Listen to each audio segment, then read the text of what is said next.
chopped off heads, big heads and blood. To me, riffs are fucking timeless. You've got generations of people going to see them. It's our best album so far. The fans have been asking for it. They've been asking for it for years. I would listen to it over and over and over again today. It's that music we play, man. You're either going to like it or not. There are satanic bands. Some of them really aren't. We're playing the craziest drunken debauchery show we've played probably ever. He is not in condition to be doing a podcast.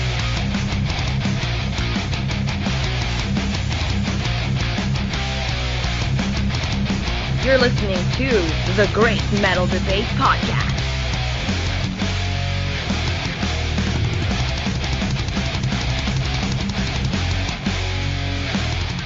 Hey metal fans, it's the Great Metal Debate Podcast, episode 69, April 2021. This is your host, Robert, aka Gomthog Metallicus, a being of pure metal. Thanks so much for listening to us. We've got a great show for you. After the first break, I'll be joined by my man Erik from the U.S. Northwest for a back and forth about how we each see the past year with a great concert shutdown and what our expectations are for the upcoming year, as well as talking our mutual admiration of U.S. metal quartet Seven Spires. In addition, we've got a number of killer metal tracks to play for you this episode, all released in the pandemic year 2020, that include some awesome melodeath, power metal, and progressive thrash. We'll start the music off with a song from arguably one of the best metal albums of 2020, Black Hole Illumination. This track is Briar Patch by German melodic death metal band 0 Degree.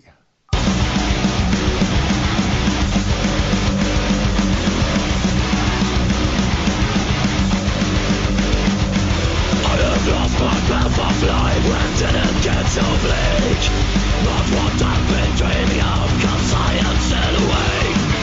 Far from love, far from home, wastelands of my own.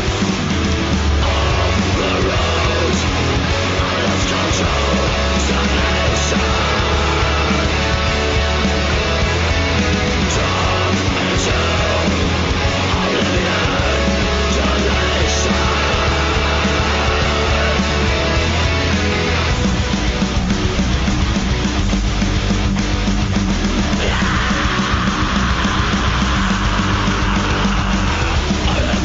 Consciousness, it melts my inner core. Why can't I trust my senses anymore?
And so that was Empire of Stones by the band Sorceress of Sin off their album Merid Revenge from 2020.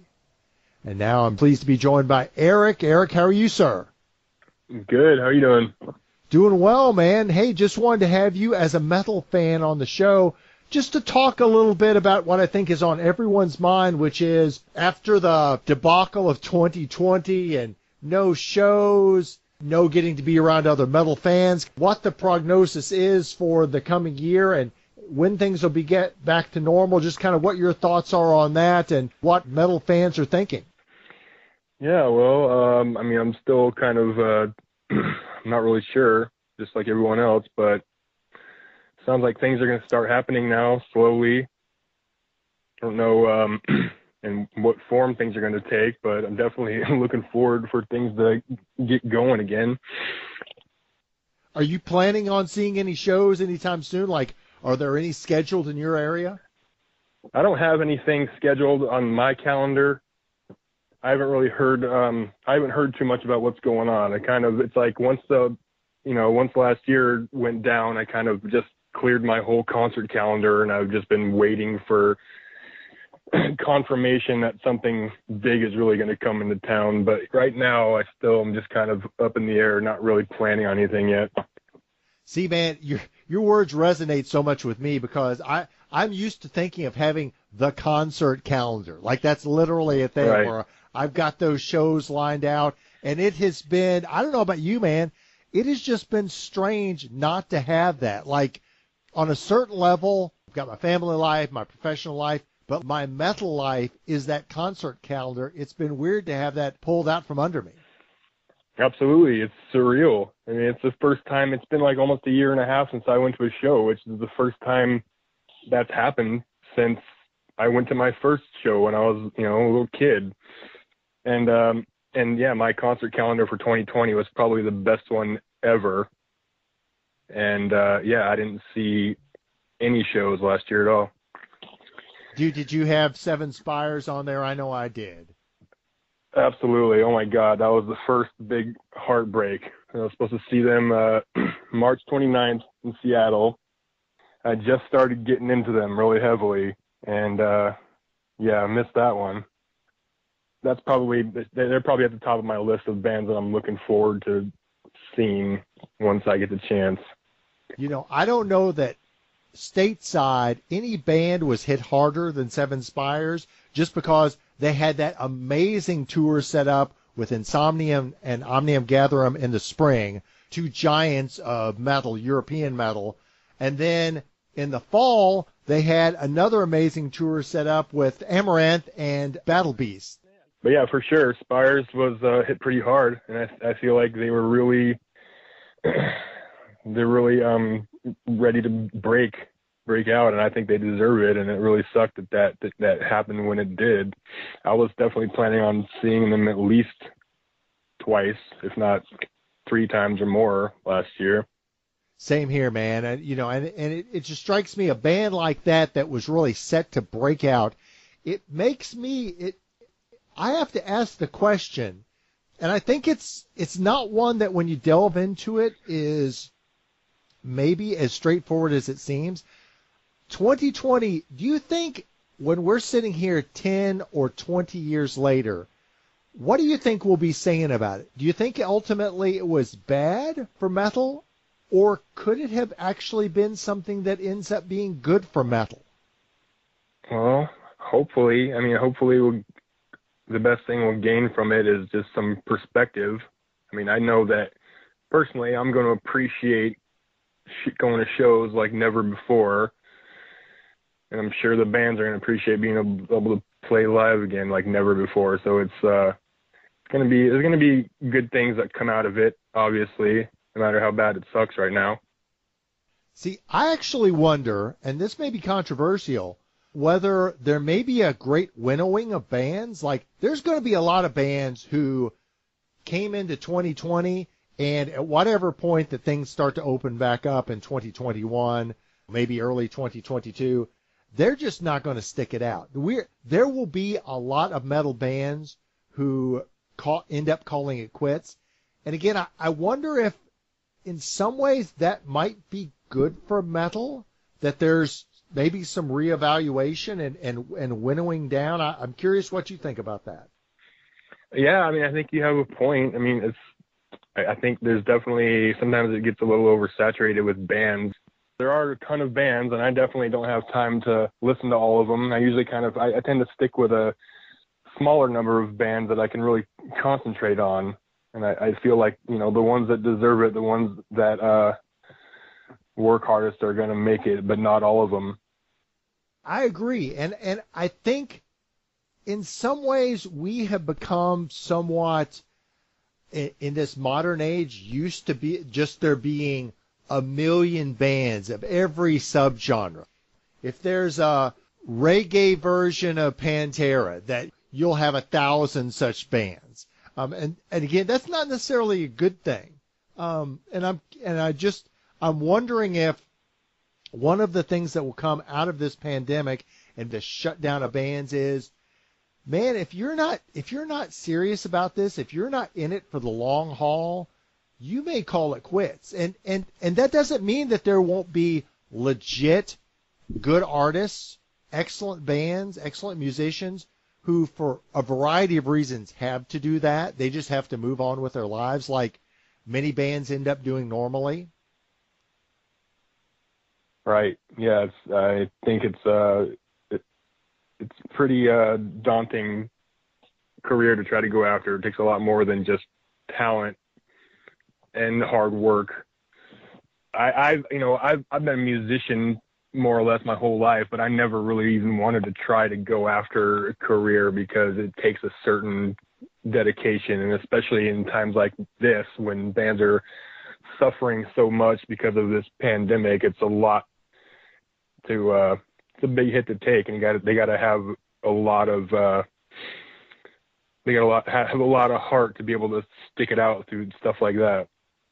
And the other side of it is the venues. I'm fortunate. I'm midway between Louisville, Kentucky, and Nashville, Tennessee, two moderate-sized U.S. cities, but places with a lot of music venues, especially Nashville. But, man, I've seen many of those places. They're just not going to be opening back up whenever shows start again. Many of them have closed down. And, that was already a tough enough business to be in. I'll be very curious how many of the places that I went to see shows in over the past 3 years I ever get to see a show in again. Right. Yeah, I live just near Portland, Oregon. So, there's a lot of little clubs here, great places to see shows, and I haven't heard too much specifically about any of them closing down yet, but I'm interested to see which ones stay alive.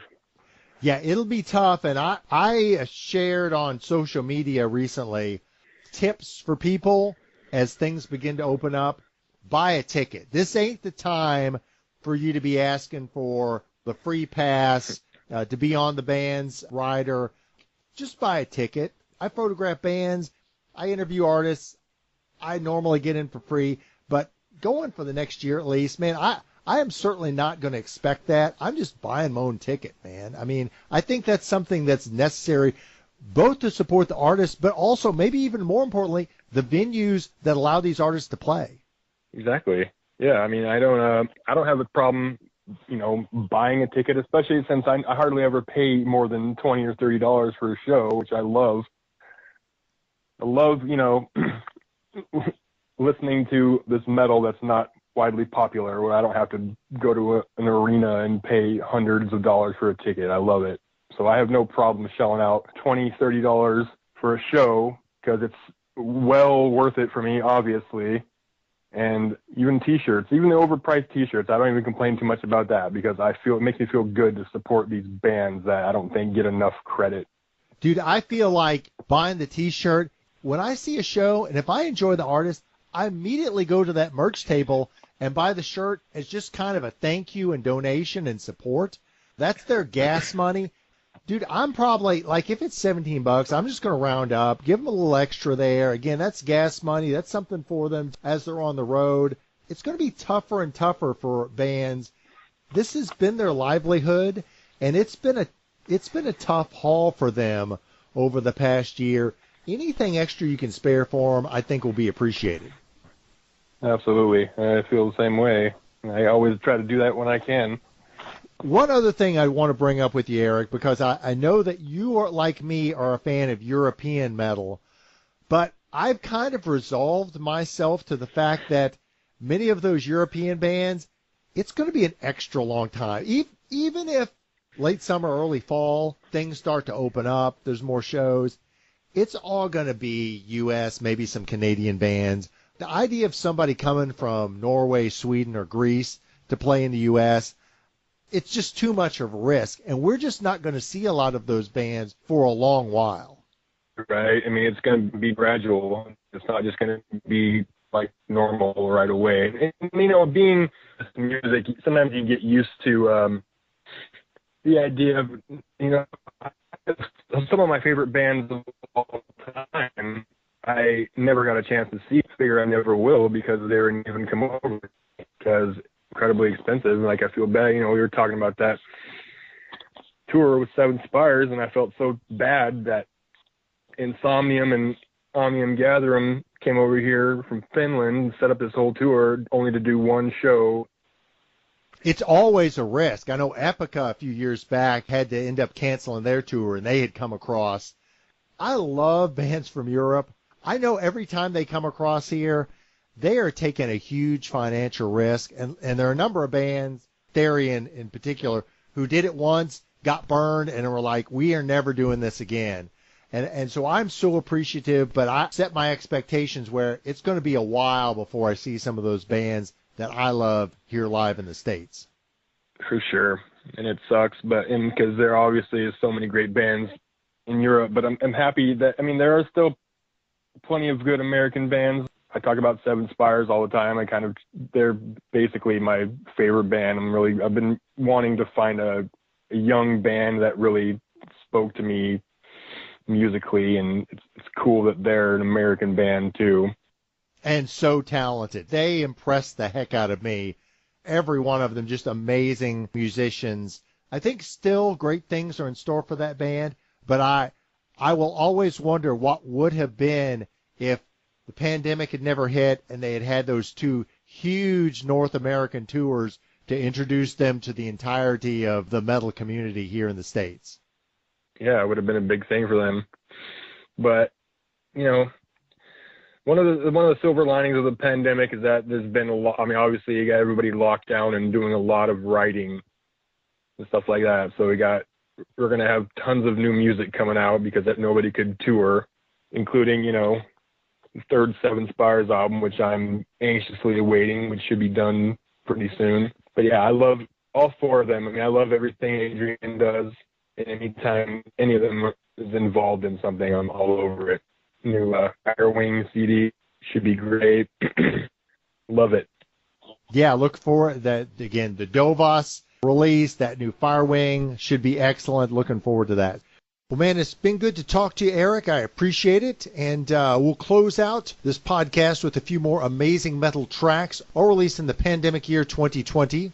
Starting off with St. Petersburg band Kill City Kills and their rocking song Bad Blood. Then we're going to finish it off with a killer progressive thrash power track by U.S. metal innovators MaelstroM titled Predestined.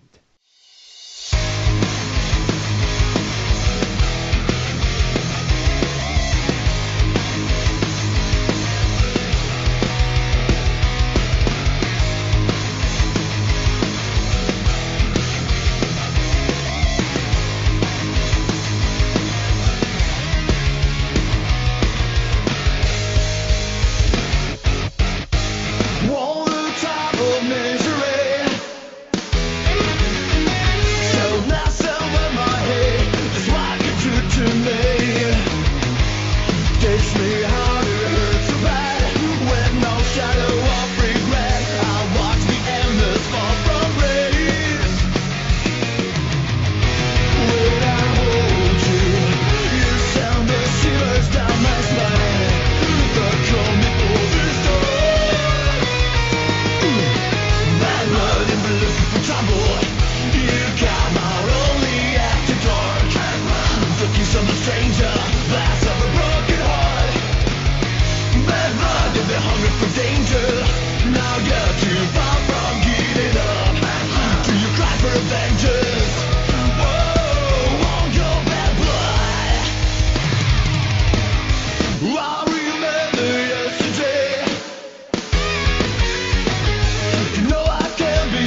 stranger, last of a broken heart. Bad blood has been hungry for danger. Now you're too far from giving up. Bad blood to your cry for vengeance. Whoa, all your bad blood.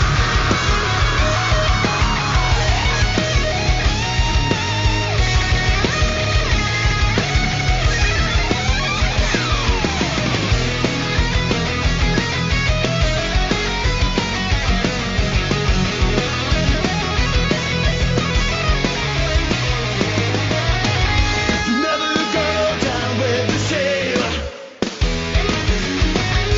You got used to it, the unfamiliar pain. Tie the rope around my neck, save my life or stab my back. You're secular, let's get at me. Bad blood, if you're looking for trouble, you come out only after dark. The kiss of the stranger, blast of the broken heart. Bad blood in the horror for danger. Now you're too far from giving up. Bad blood to your cry for vengeance. Whoa, all your bad blood. Bad blood. Bad blood. Whoa, all your bad blood.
that was Predestined from U.S. metalers MaelstroM off their amazing album Of Gods and Men.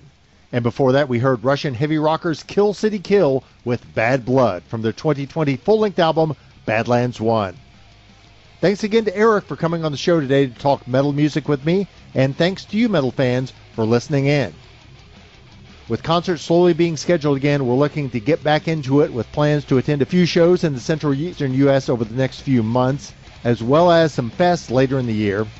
So be on the lookout for some concert reviews and artist interviews from those, perhaps as early as May or June. We'll also be continuing with album reviews. We just released a review of the new album by U.S. West Coast thrashers Monarch. For that review, our previous podcast episodes, and all our amazing content, check us out on SoundCloud, iTunes, and YouTube. And you can keep up to date on all our activities by following and liking us on Facebook, Instagram, and Twitter. Just type in the keywords Metal Debate to find us. Until our next podcast, sell your soul for metal and defend it until your dying day.